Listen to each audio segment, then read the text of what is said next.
Sabarimala സ്വർണ്ണക്കൊള്ളക്കേസിൽ Devaswom board മുൻ president N Vasu നൽകിയ ജാമ്യാപേക്ഷ സുപ്രീം കോടതി തള്ളി. വിശ്വാസി എന്ന് അവകാശപ്പെടുന്ന നിങ്ങൾ ദൈവത്തെ കൊള്ളയടിക്കുകയാണോ എന്ന് ജാമ്യഹർജി തള്ളിക്കൊണ്ട് ജസ്റ്റിസ് ദീപാങ്കർ ദത്തയുടെ അധ്യക്ഷതയിലുള്ള ബെഞ്ച് ആരാഞ്ഞു. സ്വർണ്ണപ്പാളികളിൽ വീണ്ടും സ്വർണം പൂശുന്നത് എന്തിനാണെന്നും സുപ്രീം കോടതി ചോദിച്ചു.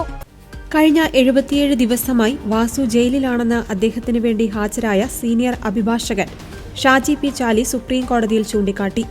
75 വയസ്സിലധികം പ്രായമായി. വാസു ദേവസ്വം കമ്മീഷണർ ആയിരുന്നുവെന്നും തിരുവാഭരണം കമ്മീഷണർ ആയിട്ടില്ലെന്നും ഷാജി പി ചാലി ചൂണ്ടിക്കാട്ടി. അതിനാൽ ശബരിമലയിലെ സ്വർണം പൂശലുമായി വാസുവിന് ബന്ധമില്ലെന്നും അദ്ദേഹത്തിന്റെ അഭിഭാഷകൻ ചൂണ്ടിക്കാട്ടി. അഭിഭാഷക ആൻ മാത്യുവും വാസുവിന് വേണ്ടി ഹാജരായിരുന്നു. വാസുവിന് ജാമ്യം അനുവദിക്കുവാൻ കഴിയില്ല എന്ന് വ്യക്തമാക്കിയ സുപ്രീം കോടതി ജാമ്യത്തിനായി അദ്ദേഹത്തിന് കീഴ്ക്കോടതികളെ സമീപിക്കാമെന്നും അറിയിച്ചു. സംസ്ഥാന സർക്കാരിനു വേണ്ടി സ്റ്റാൻഡിംഗ് കൌൺസിൽ CK ശശി ഹാജരായി.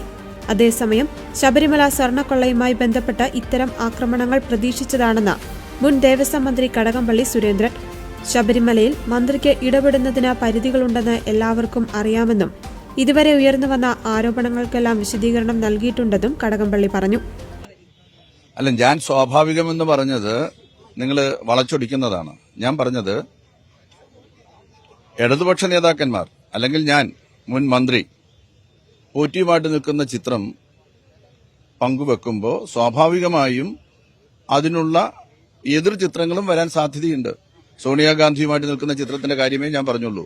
സോണിയാഗാന്ധി കളങ്കിതനായിട്ടുള്ള ഒരാളെ വീട്ടിലേക്ക് വിളിച്ച് കയറ്റുമെന്ന് ഞാൻ കരുതുന്നില്ല എന്നാണ് ഞാൻ പറഞ്ഞത്. മറ്റാരുടെ കാര്യവും ഞാൻ പറഞ്ഞില്ല. സോണിയാഗാന്ധി വിളിച്ചു കയറ്റിയതാണോ, സോണിയാഗാന്ധിയോടൊപ്പം പോയിട്ടുള്ള കോൺഗ്രസിന്റെ നേതാക്കന്മാർ കൊണ്ടുപോയതാണോ എന്നുള്ള കാര്യമൊന്നും ഞാൻ പറഞ്ഞില്ല.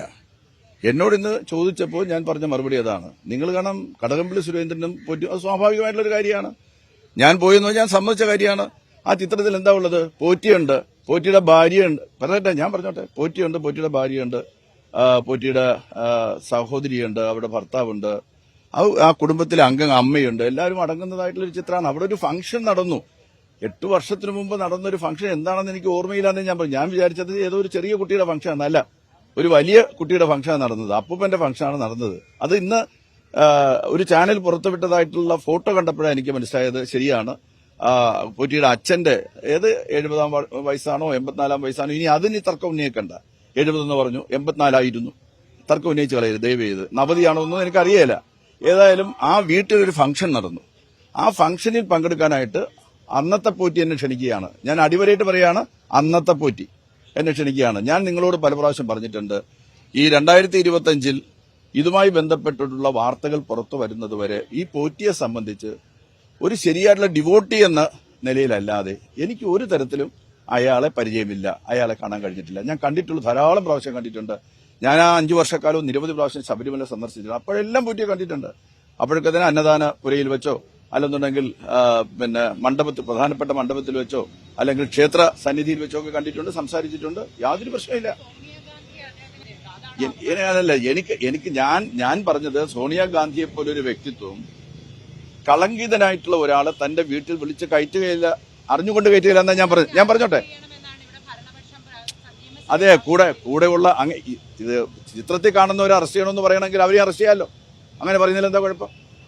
ചിത്രത്തിൽ കാണുന്ന ആളുകളെ അറസ്റ്റ് ചെയ്യണമെന്നാണ് വാദമെങ്കിൽ ആ ചിത്രത്തിൽ കാണുന്ന ആൾ അതെന്നെ ഇത് ഒരു ആരെയും ചോദ്യം ചെയ്യാമല്ലോ. ഇപ്പോ പിന്നെ അല്ല, സ്വാഭാവികമായിട്ടും ഞാൻ നേരത്തെ പറഞ്ഞല്ലോ, അറിഞ്ഞുകൊണ്ട് സോണിയാഗാന്ധി ഒരു കളങ്കിതനെ തന്റെ വീട്ടിൽ വിളിച്ചു കയറ്റില്ല എന്നുള്ള വിശ്വാസമുള്ള ഒരാളാണ് ഞാനത് ആവർത്തിച്ച് പറയല്ലേ.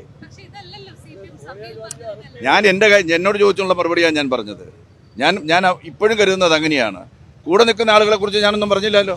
കൂടെ ആര് നിൽപ്പുണ്ട്? അടൂർ പ്രകാശ് നിൽപ്പുണ്ട്, പിന്നെ ബെന്നി ബെഹനാൻ അല്ലേ, ആന്റണി നിൽക്കുന്നുണ്ട്, പിന്നെ സ്വർണം കട്ടു എന്ന് പറയുന്ന ആൾ നിൽക്കുന്നുണ്ട്, സ്വർണം വാങ്ങിയെന്ന് പറയുന്ന ആളുകൾ നിൽക്കുന്നുണ്ട്.